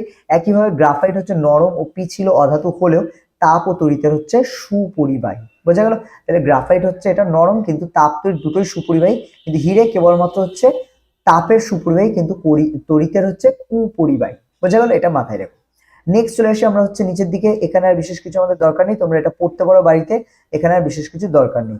এখানে আমরা যা কিছু জানলাম সবই কি আমাদের ভৌত ধর্মের, রাসায়নিক ধর্মের মধ্যেই হচ্ছে জানলাম। ওকে, নাও নেক্সট চলে আসি আমরা তারপর নিচের দিকে। কি বলেছে, আমরা ধাতু এবং অধাতুর ভৌত ধর্ম জানার জন্য যেমন নানা পরীক্ষা করছি, তেমনই হচ্ছে কিছু পরীক্ষার মাধ্যমে আমরা রাসায়নিক ধর্ম জানার চেষ্টা করেছি। তো এখানে রাসায়নিক ধর্ম মানেই হচ্ছে রাসায়নিক বিক্রিয়া করবে, তার মাধ্যমে হচ্ছে সেই ধর্মটা হচ্ছে জানা যায়। ঠিক আছে, তো এক্ষেত্রে আমাদের অনেক কিছু দিয়েছে, সেগুলো আমরা নিচে এক এক করে দেখবো। প্রয়োজনীয় দ্রব্যের মধ্যে যা যা আছে এগুলো তোমরা বইতে দেখছো, কিন্তু কি হচ্ছে সেটা একটু আমরা দেখবো। খেয়াল করে এখানে কি বলেছে, বলেছে পোর্সেলিনের পাত্রে ম্যাগনেসিয়াম ফিতাকে জ্বালাও, ফিতা জ্বলে নিভে যাবার পর ওই পাত্রে পড়ে থাকা ছাই পাতিত জলে যোগ করে দ্রবণে হচ্ছে লাল ও নীল লিটমাস কাগজকে হচ্ছে পর্যায়ক্রমে ডুবিয়ে তাদের রং লক্ষ্য করো। তো এক্ষেত্রে খেয়াল করো, লাল বর্ণের যে লিটমাস সেটা হচ্ছে যদি হচ্ছে ডোবানো হয় তাহলে কি হবে, লাল বর্ণের লিটমাস যদি ডোবানো হয় তাহলে সেটা হচ্ছে আস্তে আস্তে সবুজ বর্ণের হচ্ছে হয়ে যাবে। ঠিক আছে, তাহলে সেখান থেকে আমরা বলবো যে এটা হচ্ছে কি ক্ষারীয় প্রকৃতি, কারণ ক্ষারের ক্ষেত্রে লিটমাস পেপার নীল বা সবুজ বর্ণ ধারণ করে, আর তোমার অ্যাসিডের ক্ষেত্রে লিটমাস পেপার লাল বর্ণ ধারণ করে। তাই লিটমাস পেপার যদি ডোবানো হয় তাহলে সেক্ষেত্রে যদি হচ্ছে সেটার প্রকৃতি চেঞ্জ হয়, মানে সেটা যদি নীল হয়ে যায় তাহলে আমরা বলবো, বা সবুজ হয়ে যায় তাহলে আমরা কি বলবো, যে এটা হচ্ছে আমাদের ক্ষারীয়। কিন্তু যদি ওটাই হচ্ছে আম্লিক হয় তাহলে সেটার বর্ণ কেমন হবে, লাল হয়ে যাবে। তো এই জিনিসগুলো আমাদের মাথায় রাখতে হবে। ওকে, তো দেখো এবার আমাদের যেটা আছে সেটা হচ্ছে অক্সাইড। তোমাদের যেরকম বলেছিলাম বেশ কিছু অক্সাইড আমাদের আসবে, তার মধ্যে আম্লিক অক্সাইড আছে, উভধর্মী অক্সাইড আছে এবং ক্ষারীয় অক্সাইড আছে। তো এখানে দেখো বেশিরভাগ ধাতব অক্সাইড, ধাতব অক্সাইড মানে যেগুলো ধাতুর সাথে অক্সিজেন গঠন করে, লাইক এখানে ZnO দেখছো, Al2O দেখছো, তারপরে আমাদের ধাতুর মধ্যে আর কি আছে, সোডিয়াম, ম্যাগনেসিয়াম এগুলো আছে। তো এগুলো যখন অক্সিজেন গঠন করে, যেরকম আমাদের উপরে আমরা বলেছিলাম যে ম্যাগনেসিয়াম অক্সিজেনের সাথে যুক্ত হয়ে ম্যাগনেসিয়াম অক্সাইড গঠন করে, যে ম্যাগনেসিয়াম ফিতাকে বায়ুতে যখন পোড়ানো হয় তখন ওটা কি করে, ম্যাগনেসিয়াম ফিতার সাথে ওটা কিন্তু জ্বলতে থাকে, ঠিক আছে, বায়ুতে, এবং জ্বলে সাদা হচ্ছে এক প্রকার পদার্থ উৎপন্ন করে। আর ওই যে জ্বলতে থাকে তখন এটা হচ্ছে একটা গ্যাস রিলিজ করে, ওই গ্যাসটাকেই বলা হয় ম্যাগনেসিয়াম অক্সাইড। তাহলে এখানে খেয়াল করে বেশিরভাগ হচ্ছে ধাতব অক্সাইড তারা কিন্তু ক্ষারকীয় প্রকৃতির, এবং হচ্ছে বেশিরভাগ যে অধাতব অক্সাইড সেগুলো আম্লিক প্রকৃতির। তাহলে এই জায়গাটা আমাদের খেয়াল রাখতে হবে এবং এটা ভালো করে মাথায় রাখতে। তার সাথে এখানে কিছু হচ্ছে উভধর্মী অক্সাইড আছে। উভধর্মী মানে কি, এদের মধ্যে হচ্ছে তুমি অ্যাসিড ক্ষার দু ধরনের ধর্মই পাবে। তো সেই কারণে বিশেষ কিছু জায়গায় এরা হচ্ছে অ্যাসিডের মতো মানে দ্রবণ দেখায়, আবার কিছু ক্ষেত্রে এরা হচ্ছে ক্ষারের মতো হচ্ছে নেচার দেখায়। তো সেই কারণে এদেরকে উভধর্মী অক্সাইড বলে, যেরকম আমাদের অ্যালুমিনিয়াম অক্সাইড, জিঙ্ক অক্সাইড ক্ষারীয় ও আম্লিক উভয় গুণ বর্তমান, তাই এদের কি বলবো আমরা, উভধর্মী অক্সাইড। এটাও চাইলে তোমরা হচ্ছে লিখে নিতে পারো। ওকে, আবার কিছু কিছু ক্ষেত্রে যেরকম হচ্ছে কার্বন মনো অক্সাইড, এটা হচ্ছে কোনো ধরনের আম্লিক বা ক্ষারীয় কোনো ধর্মেই দেখা নেই, তাহলে এটা কি প্রসম অক্সাইড। তাহলে এখানে চার প্রকার হচ্ছে আমরা দেখলাম, যে এক হচ্ছে ক্ষারীয় অক্সাইড, দুই হচ্ছে আম্লিক অক্সাইড, আর তিন হচ্ছে উভধর্মী অক্সাইড, চার হচ্ছে প্রসম অক্সাইড। এই চারটে কিন্তু আমাদের প্রপারলি হচ্ছে এখান থেকে মনে রাখতে হবে। ঠিক আছে, নেক্সট চলে এসো আমাদের নিচের দিকে। কি বলেছে, জলের সঙ্গে ধাতু এবং অধাতুর বিক্রিয়া। তো এখানে জলের সাথে ধাতু এবং অধাতু হচ্ছে বিক্রিয়া করে আমাদের কি করতে পারে। তো দেখো নর্মালি এখান থেকে আমাদের খুব একটা কোয়েশ্চেন আসবে না, যে জায়গাগুলো আসবে আমি শুধু সেই জায়গাগুলো একটু তোমাদের বলে যাচ্ছি, সেটাকে খেয়াল করো। ওকে, ম্যাগনেসিয়াম ফিতার টুকরো নিয়ে হচ্ছে ছবির মতো করে তাকে পরীক্ষা করা হলে জলে ভাসানো গ্লাস উলকে স্পিরিট ল্যাম্প দিয়ে হচ্ছে তীব্রভাবে উত্তপ্ত করা হলো। ঠিক আছে, এটা তোমাদের বইতে দেওয়া আছে একটা পরীক্ষা। এই জায়গাটা শুধু খেয়াল করবে যে ম্যাগনেসিয়াম মানে H2, দেখো জলের সাথে তো সরাসরি বিক্রিয়া করে না, তবে জলের এখানে কি হচ্ছে, বাষ্প নেওয়া হচ্ছে। যদি ম্যাগনেসিয়ামকে বাষ্পর মধ্যে থেকে মানে ম্যাগনেসিয়ামের মধ্যে থেকে বাষ্পকে চালিত করা হয়, তাহলে ম্যাগনেসিয়াম কি করবে, এখান থেকে OH-টা নিয়ে নেবে, নিলে এখানে পড়ে থাকবে কি শুধু হাইড্রোজেন। ঠিক আছে, এটা তোমরা বইতে ফিল আপ করে নিতে পারো, যেখানে শুধু কে পড়ে থাকবে, হাইড্রোজেন পড়ে থাকবে। এবং এটা হচ্ছে কি করবে, হাইড্রোজেন যেহেতু গ্যাস, তো এক্ষেত্রে দেখা যাবে যে গ্যাসটা সংগ্রহ করা হচ্ছে এটা আমরা হচ্ছে একটা ছবি আছে, আই থিঙ্ক তোমাদের ছবিটা, আচ্ছা তোমাদের এটা যেহেতু পুরোনো বই নাই যে দেওয়া আছে এই ছবিটা, তো এই ছবিটা এই যে পুরো জিনিসটা এটা হচ্ছে আমাদের সেই ম্যাগনেসিয়ামের টুকরোটা বা পাতটা। এখানে হচ্ছে কি করা হচ্ছে, কিছুটা হচ্ছে জল নিয়ে সেটাকে হচ্ছে ফোটানো হচ্ছে এবং দেখা যাবে এর যে বাষ্পটা সেটা এখান থেকে এর মধ্যে থেকে যখন যাবে তখন এখানে হাইড্রোজেন গ্যাস উৎপন্ন করবে। এই গ্যাসটা এর মধ্যে থেকে এই তলার থেকে বুদবুদ আকারে এখানে জমা হবে, ঠিক আছে। এবং এই গ্যাসটাকে যখন আমরা সংগ্রহ করব তখন দেখবো গ্যাসটার মধ্যে যখন আগুন দেবো আমরা যদি হাইড্রোজেন কি হয় খুব তাড়াতাড়ি হচ্ছে নীল শিখা সহ জলে একটা দপ করে হচ্ছে আওয়াজ করে আবার নিভে যায়। তাহলে এই যে জিনিসটা এটা হচ্ছে ওই গ্যাসের ক্ষেত্রে দেখা যাবে। তাহলে বারবার আমরা যে জিনিসটা বলছি যে হাইড্রোজেন গ্যাস মানেই সেটা হচ্ছে কোথায় উৎপন্ন হতে পারে খেয়াল রাখবে। আগে আমরা বলছি অ্যাসিডের ক্ষেত্রে হয়, কিন্তু অ্যাসিড ছাড়াও আমরা এখানে কি দেখলাম যে এখানে জল থেকেও হাইড্রোজেন গ্যাস উৎপন্ন হতে পারে। সেক্ষেত্রে সমীকরণটা অবশ্যই মনে রাখবে, কারণ তোমাদেরকে কোশ্চেন করতেই পারে যে ধাতুর সাথে অ্যাসিড ছাড়া অন্য কি দ্বারা বিক্রিয়া করলে হাইড্রোজেন গ্যাস উৎপন্ন হয়। সেক্ষেত্রে মনে রাখবে হাইড্রো মানে ধাতুর সাথে জল দ্বারা বিক্রিয়া করলে, এবং এটা কোন ধাতু, স্পেসিফিক্যালি ম্যাগনেসিয়াম ধাতু, মনে রাখতে হবে সব ধাতুর সাথে কিন্তু এটা হয় না।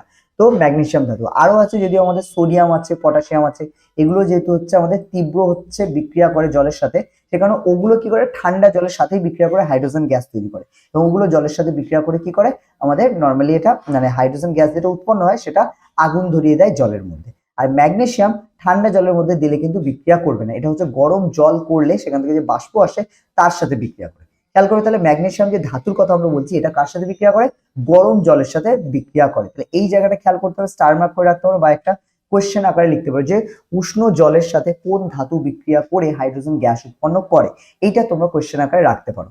তার সাথে সাথে যেটা করবে সেটা হচ্ছে আরেকটা কোয়েশ্চেন লিখবে যে ঠান্ডা জলে বা হচ্ছে কনকনে ঠান্ডা জলে কোন ধাতু বিক্রিয়া করে হাইড্রোজেন গ্যাস উৎপন্ন করে। তাহলে এটা হয়ে যাচ্ছে প্রথমটার জন্য হচ্ছে আমাদের এমজি বা ম্যাগনেসিয়াম, দ্বিতীয়টার জন্য আমরা লিখতে পারি হচ্ছে সোডিয়াম বা পটাশিয়াম বা দুটোর মধ্যে একটা, ঠিক আছে, সোডিয়াম বা পটাশিয়াম, যেটাকে কে দিয়ে প্রকাশ করা হয়।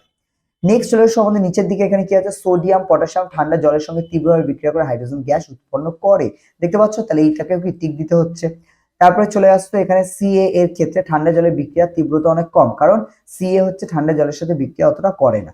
লোহা অ্যালুমিনিয়াম জিঙ্ক এরা ঠান্ডা বা গরম জলের সাথে বিক্রিয়া করে না, কিন্তু লোহা এবং জিঙ্কের ক্ষেত্রে স্টিম মানে যেটা হচ্ছে জল গরম করলে যে বাষ্পটা বের হয় সেটাকেই বলা হচ্ছে স্টিমের সঙ্গে বিক্রিয়া করে ধাতব অক্সাইড এবং হাইড্রোজেন গ্যাস উৎপন্ন করে। সেক্ষেত্রে এরাও কি করে, স্টিমের সাথে বিক্রিয়া করে কিন্তু হাইড্রোজেন গ্যাস এবং ধাতব অক্সাইড গঠন করে। তাহলে এটাকেও আমরা টিক দিচ্ছি এবং এটাকেও আমাদের ভালো করে মনে রাখতে হবে।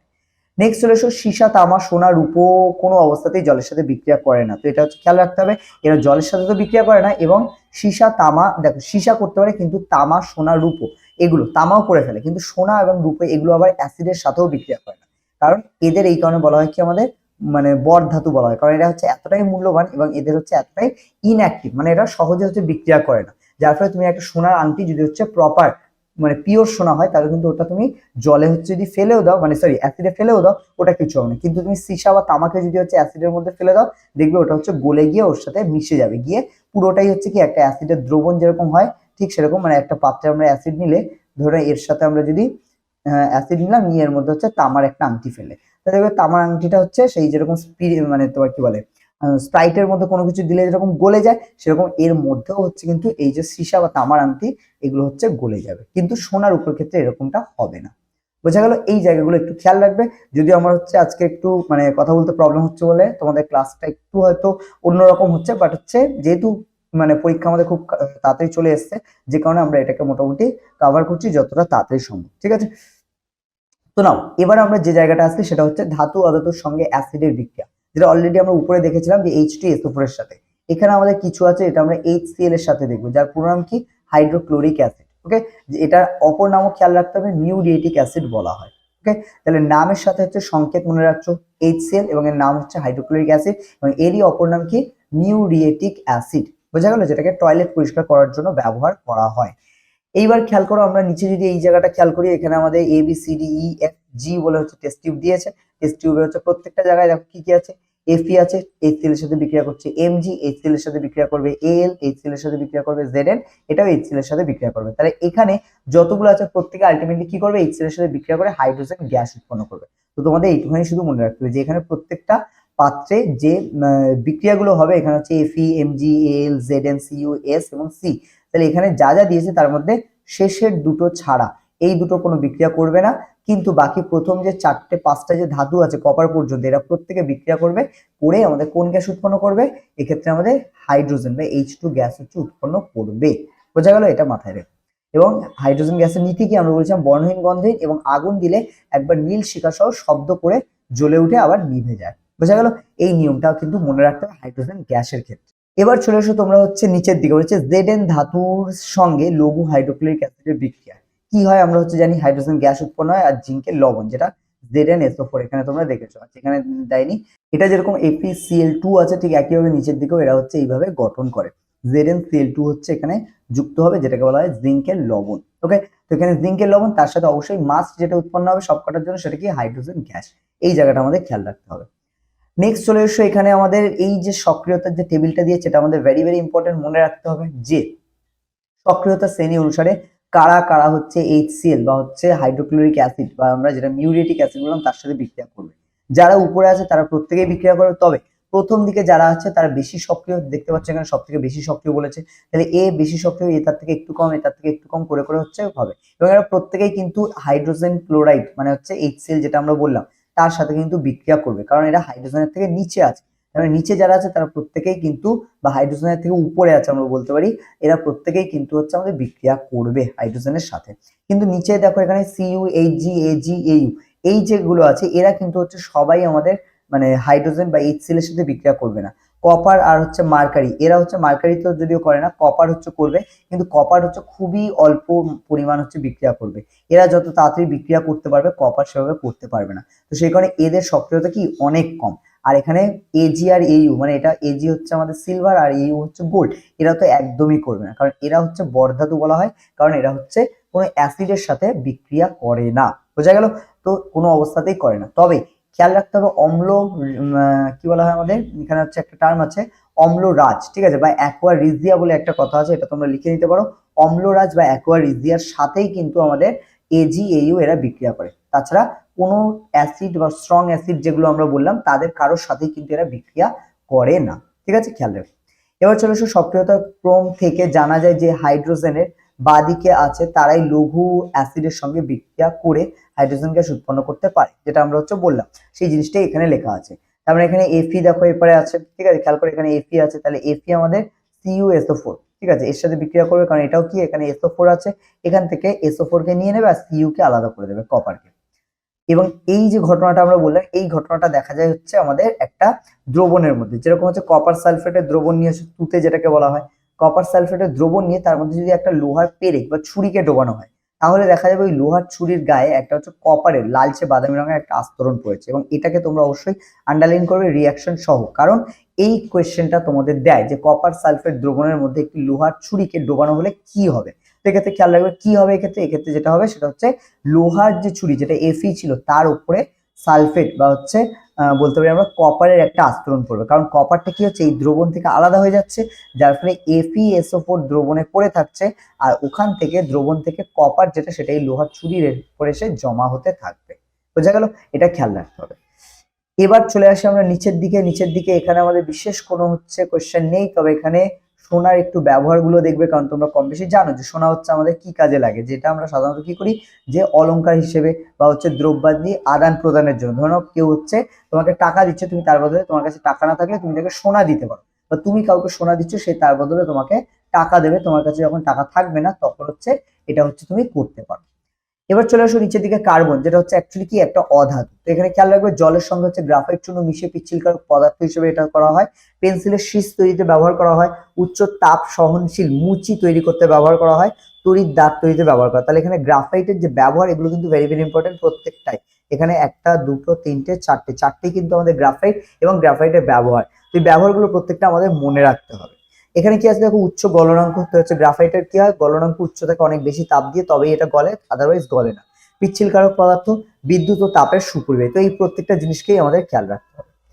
নেক্সট চলে এসো মানব জীবনে ও পরিবেশে ধাতু অধাতুর হচ্ছে ব্যবহার। মানব জীবনে ও পরিবেশে ধাতু অধাতুর ব্যবহার, পৃথিবীতে আমরা বাস করি, এখানে আমাদের বিশেষ কিছু দরকার নেই, জাস্ট তোমরা রিডিং পড়বে এই জায়গাটা থেকে। এখানে যৌগের নামগুলো যদি পারো হচ্ছে লিখবে, আমি কয়েকটা বলে যাচ্ছি সেগুলোকে তোমরা নোট ডাউন করো। NaCl জানি আমরা, সোডিয়াম ক্লোরাইড, KOH এটা হচ্ছে আমাদের পটাশিয়াম হাইড্রোক্সাইড, ঠিক আছে, এই দুটো হচ্ছে দেখছো। এখানে 4 নম্বরটা দেখছো ক্যালসিয়াম হাইড্রোক্সাইড, এটা লিখে রাখো। 5 নম্বর লিখে রাখছো ম্যাগনেসিয়াম ক্লোরাইড, এটা লিখে রাখো। এখানে 7 নম্বর লিখছো কপার কিউপ্রিক অক্সাইড, ঠিক আছে, কিউপ্রিক অক্সাইড, কিউপ্রিক না, এখানে কিউপ্রিক হবে না, কিউপ্রাস হবে, ঠিক আছে, এটা কিউপ্রাস অক্সাইড লেখো এটা। তাহলে এখানে হচ্ছে তোমরা কি লিখছো কিউপ্রাস অক্সাইড। তারপরে আসছে আমাদের Fe2O3, Fe2O3 মানে হচ্ছে এখানে আমাদের ছটার জন্য প্রত্যেকটা তিনটে দুটো হচ্ছে Fe যোগ হচ্ছে, তাহলে এখানে Fe2O3 মানে আমরা এখানে কি লিখতে পারি ফেরাস অক্সাইড, তো এটাকে হচ্ছে লিখে রাখতে পারো।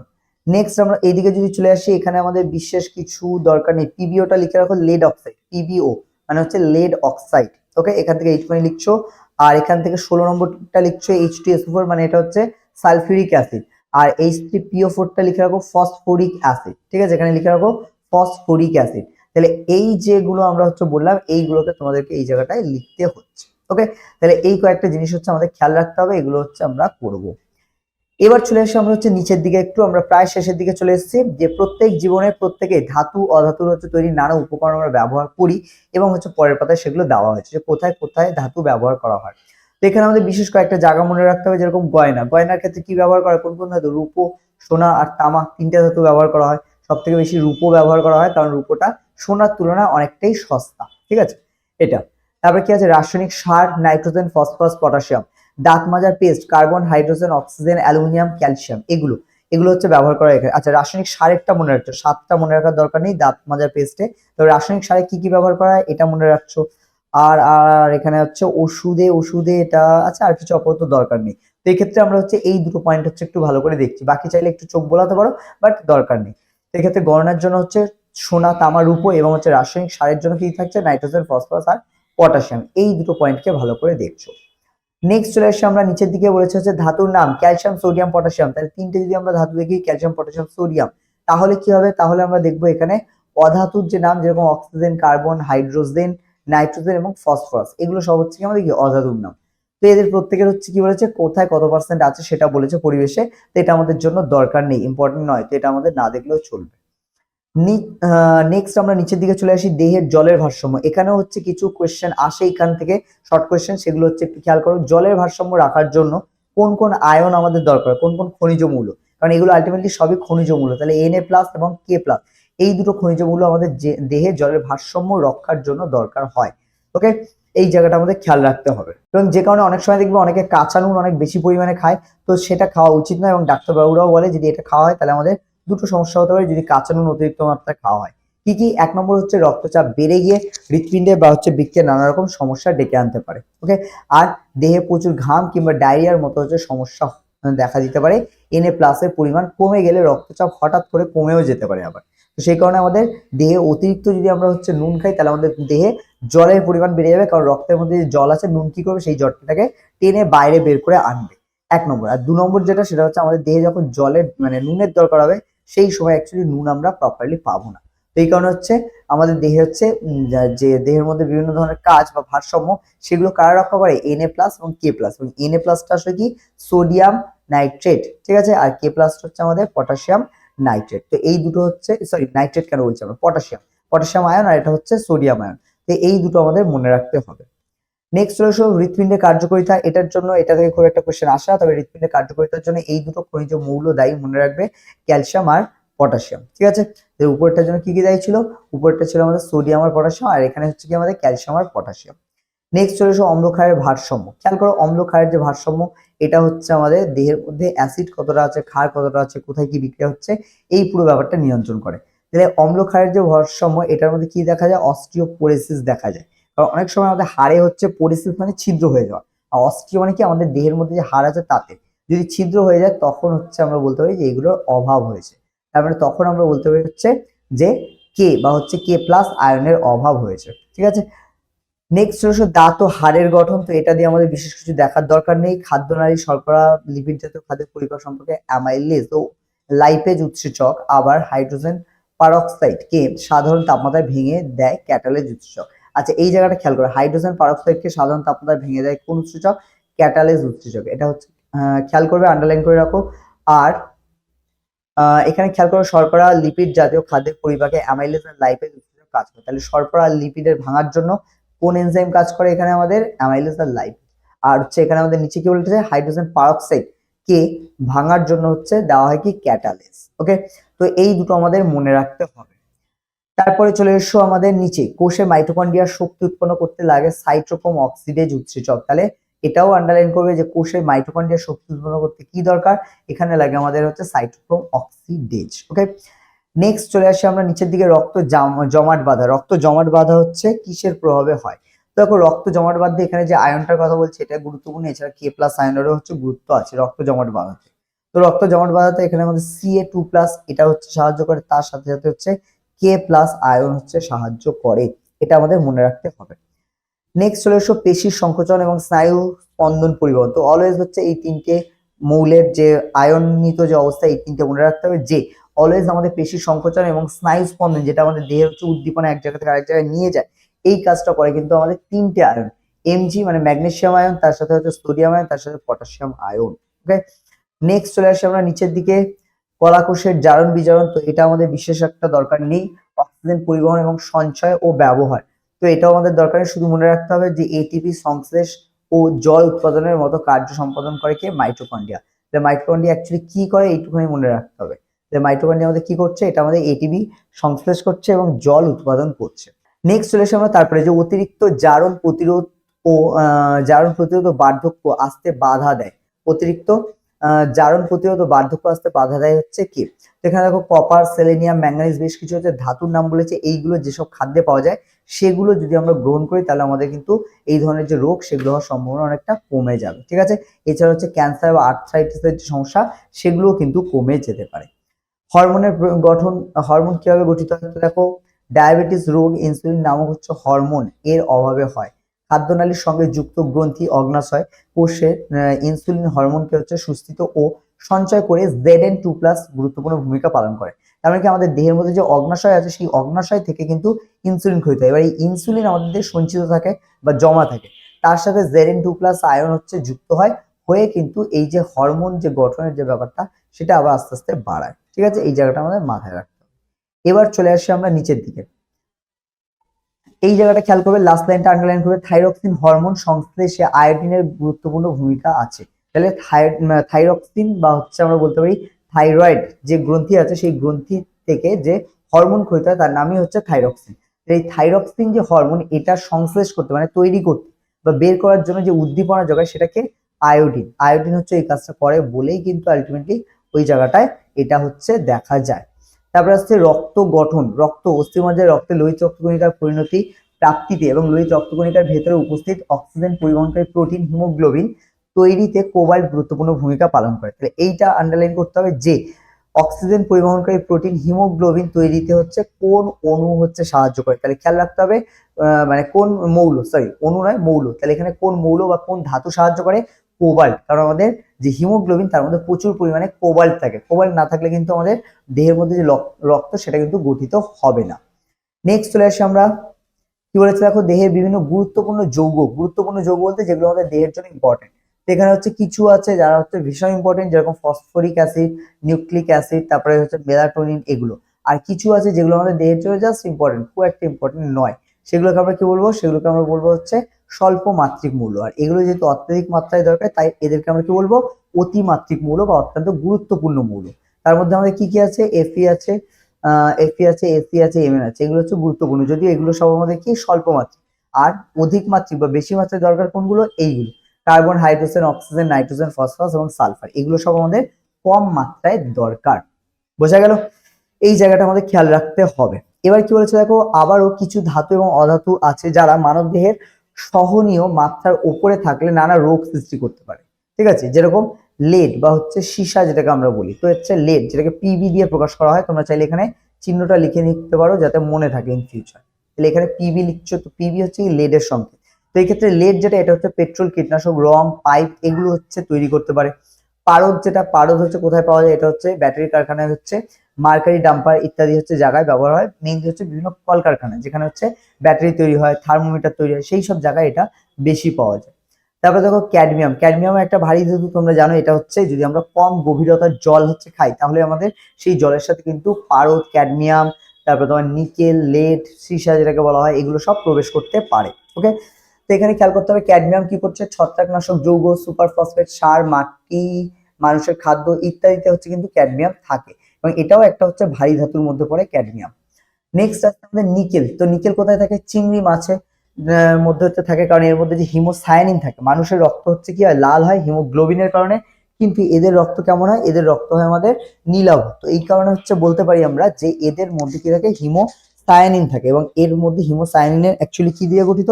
নিকেল দ্বারা। যেরকম আমরা বলি যে লোহিত রক্তকণিকায় কি লোহা থাকে, কিন্তু এখানে কি থাকে? নিকেল থাকে। তাহলে এই কারণে এটার রং কেমন হয়ে যায়? নীলচে হয়ে যায়। তারপরে খেয়াল করো সিগারেট, ধোঁয়া, গহনা এবং হচ্ছে শল্য চিকিৎসা, এগুলোতেও ব্যবহার করা হয় আমাদের হচ্ছে এই যে ধাতুর কথা এই যে আমরা ধাতুটির কথা বললাম এটা, ঠিক আছে? এটা মৌল তো বটে, তার সাথে কি অ্যালুমিনিয়াম একটা ধাতুও বটে। এরপর চলে আসো ফ্লুরিন এবং আর্সেনিক। ফ্লুরিন এটাও সেম গভীর নলকূপের হচ্ছে জলে, মানে হচ্ছে জল মানে যদি অগভীর হয় নলকূপ, সেক্ষেত্রে কিন্তু হচ্ছে ওই জলের মধ্যে হচ্ছে আমাদের ফ্লুরিন পাওয়া যেতে পারে। নেক্সট চলে আসো আর্সেনিক। আর্সেনিকটা কি? এটা হচ্ছে অগভীর নলকূপের জল। যেরকম হচ্ছে যেসব নলকূপ আছে যেগুলো হচ্ছে খুবই কম গভীর, সেই সব জায়গায় সহজেই কিন্তু আর্সেনিক পাওয়া যেতে পারে, এবং এর যে মাত্রা, নির্দেশিত মাত্রা, সেটা হচ্ছে 1.5 mml। তাহলে এই mml এ যদি হচ্ছে এর উপর প্রয়োগ করা হয়, তাহলে দেখা যাবে কি যে এগুলো হচ্ছে আমাদের যে অগভীর যে নলকূপ, সেখানেই কিন্তু এই আর্সেনিক গুলো হচ্ছে পাওয়া যাবে। এই অগভীর নলকূপের জল খাওয়া উচিত নয়, কারণ সেক্ষেত্রে আর্সেনিক, ক্যাডমিয়াম, পারদ, লেড এই ধরনের যে ভারী ধাতুগুলো, এগুলো আমাদের দেহে আসতে পারে এবং দেহের নানা রকম সমস্যা করতে পারে। বোঝা গেল? তো এই ছিল আজকে আমাদের পুরো ক্লাস। আজকের ক্লাসটা আমি জানি একটু হয়তো মানে এক্সাইটেড কম ছিল, বা হচ্ছে কম এক্সাইটমেন্টের সাথে হয়েছে, বাট কোনো ব্যাপার না, আমরা আপকামিং যে ক্লাস হবে সেগুলোকে আরো বেটার করার চেষ্টা করবো। তবে তোমাদের জন্য এই মুহূর্তে হচ্ছে আজকে এই ক্লাসটা মানে দেওয়া হলো। তো তোমরা প্রত্যেকে পুরো ক্লাসটাই যা যা করানো হয়েছে সেগুলোকে দেখো। তাহলে এখানে হচ্ছে 78, পেজ নম্বর 78 থেকে তোমরা কি করছো, মানে 78 পর্যন্ত আমাদের যেহেতু আজকে ক্লাস হলো, যেখানে যা বলা হয়েছে তোমরা সেখানে সেগুলো দেখছো, তার সাথে কোয়েশ্চেনটা যদি দেখো, দেখবো অনেকটাই তোমাদের ক্লিয়ার হয়ে গিয়েছে। বোঝা গেল? তো চলো আজকের ক্লাস আমরা এখানেই শেষ করি, দেখা হচ্ছে তোমাদের সাথে আবার পরবর্তী ক্লাসে।